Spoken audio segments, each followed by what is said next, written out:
I always feel a little bit weird about liking anime because a lot of it's just cartoons made for kids, and I'm a grown-ass man, so I should be watching real adult television shows like CSI and other things that adults usually watch. But no, instead I'm watching a little show called My Hero Academia, and I'm in love with it. I've been in love with it ever since I was first introduced to it about a year ago. My buddy Jay, we were sitting in a restaurant one day, and he was saying, hey man, I'm watching this show, you should check it out. And normally when people say that I should check out a show, I don't check it out because most people don't suggest good things. But I said, you know what, this is my boy, so maybe I should check it out. So he sends me a clip of a fight scene from the show out of context, and I watch and I think, okay, this is pretty cool, but I don't even bother with it. I don't watch the show for a while, and then eventually I bite the bullet and I go in and I watch the first couple of episodes, and I'm in tears by episode 3 because of the emotional weight that is put on the main character's shoulders and all of the other surrounding characters. There's just a lot going on. And I ended up binge watching 30-something episodes in a couple of days, and that doesn't happen pretty often. You know, every once in a while when a new Netflix show comes out, I'll binge watch that. Like Jessica Jones season 2 just came out, and I watched it because I like feeling like I'm kind of part of something bigger than myself. So I binge watched it, and then I go on the forums and Reddit to hear what other people are saying about it and just be a part of that conversation. It's a good old time. So I binge watched the 30 some odd episodes of My Hero Academia.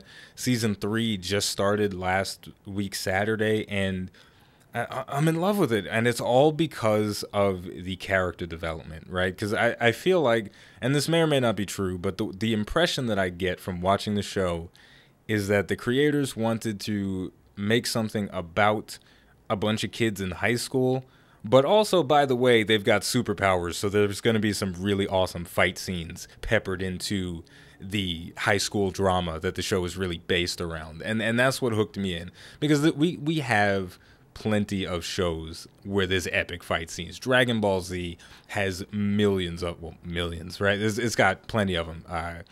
Rurouni Kenshin, one of my favorite animes of all time.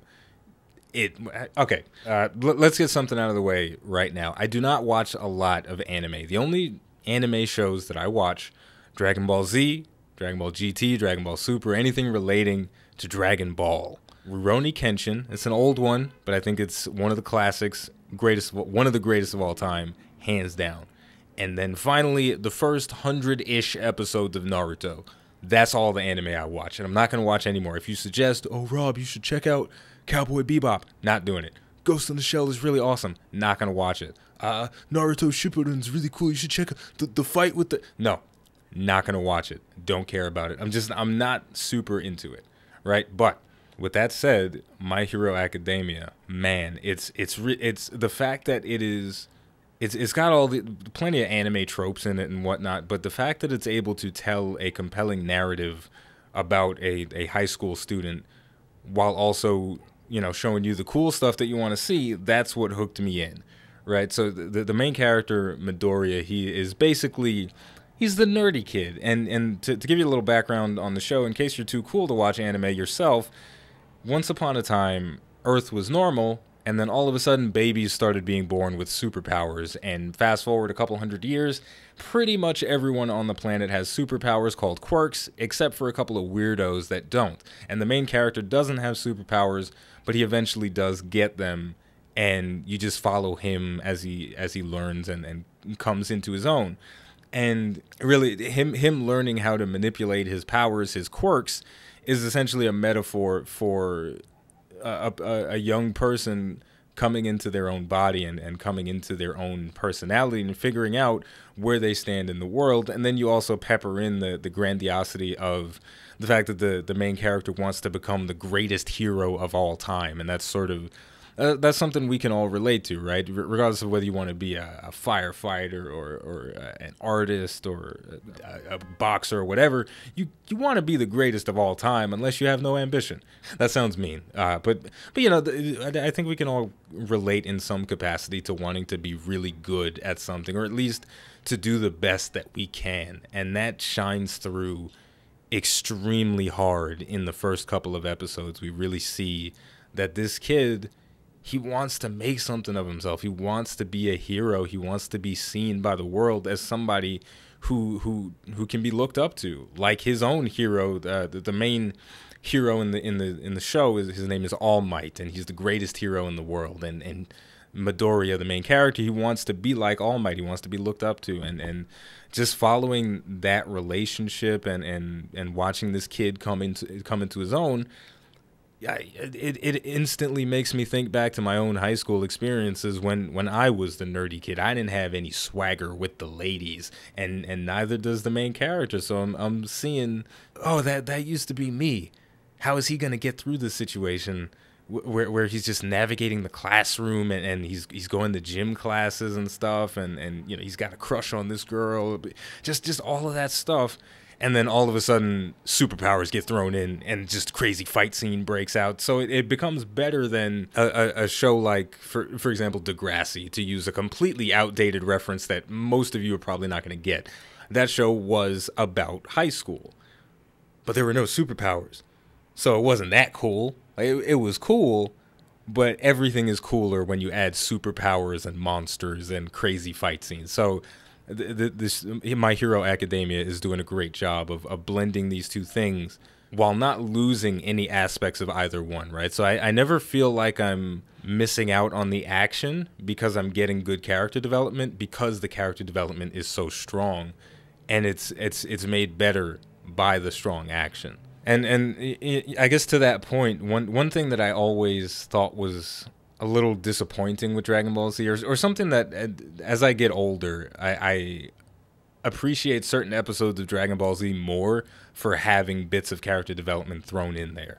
And I think my favorite example of this is during the Android saga. There was a character named Yamcha, and he wasn't one of the strongest characters in the show, to put it lightly. He was the weakest overall, and all the other characters, they were looking for these androids that were running around causing a muck, blowing up the city. One of them was an old guy, the other one was a fat guy, and Yamcha finds the androids first, and he screams out to his friends, and the android grabs him by the mouth. He's like, shut your ass up. And then he takes his free hand and he shoves it through Yamcha's chest, and he throws him to the ground like a piece of trash. And that's basically a dead Yamcha. So his friends come over and they give him a sensu bean and it heals him.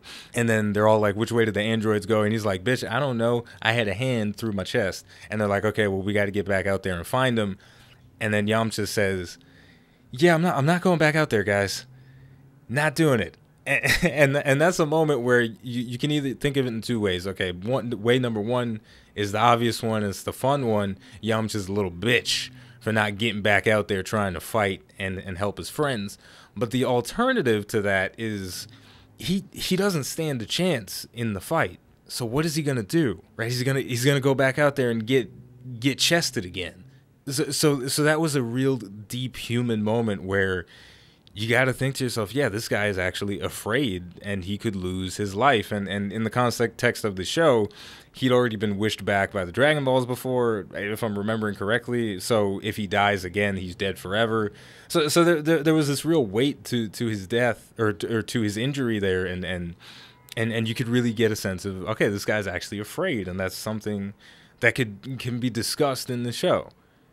And it was kind of glossed over a little bit, because, you know, the rest of the characters had to go and fight the androids, but it was a powerful moment, and I always wish there were more of those moments in Dragon Ball Z. There were plenty of them sprinkled in, but part of what's making me enjoy My Hero Academia so much is that they are laying on the character moments real thick, like just a big spoonful of mayonnaise. Like, yo, you want your character development? Wham! Here it is.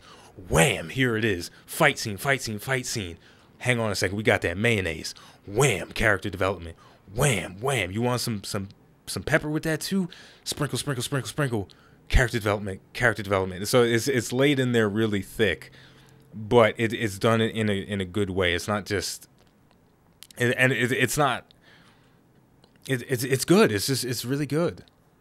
With all of that said, though, I think I sound a little bit like a prude sometimes when I talk about character development and having these really deep and rich and engrossing plot lines. And maybe I should just shut the hell up and enjoy a good fight scene from time to time. But I really do appreciate these moments where I feel like I can relate to the characters on a human level, even if they're not necessarily humans, right? I think one place where Dragon Ball Super fell short in a lot of ways is that they didn't include enough emotion throughout the bulk of the series, right? In the final bits where we had the universe survival arc, which was essentially a big battle royale tournament for like 60 episodes or something obnoxious like that, we did start to get a lot more emotion from the characters. I think my favorite moment in Dragon Ball Super overall was when Krillin and Goku were training together again, and Krillin had to confront the idea that he wasn't strong anymore and that he couldn't protect his wife. He could hardly protect himself. He got shot in one of the episodes. He didn't die or anything, but he got shot. And in any other episode of Dragon Ball Z or Dragon Ball Super, you see dudes grabbing bullets out the sky, just not even flinching when they see a gun. And meanwhile, Krillin is taking a bullet and he starts bleeding. So you had to deal with his mortality in these couple of episodes, and he was confronting his own weakness and his own failings as a martial artist, as a fighter, as a protector of humanity. And those episodes were really powerful, and I think they were some of the best ones, and they didn't have a lot of that in the first, let's say, the first 75 episodes. They didn't really have that level of development, and that stretched on throughout the last 60 some odd episodes, where they kept touching on one character after the next, and they would delve into the both the conscious and the subconscious struggles that they go through. One of my favorite ones that I wish they talked about more throughout the final episodes was the struggle of Gohan coming to terms with the fact that he's an arrogant son of a bitch and he needs to cut that out, or else his friends are going to keep dying when he thinks he's all tough, right? Because one thing that happened over the course of the show was Gohan was this character that everyone saw the potential in him to be the most powerful fighter in the universe. From the time he was a young boy, he exhibited this amazing power. He was stronger than everyone. He was always sort of helping people in these clutch situations, but he didn't know how to actually control his powers.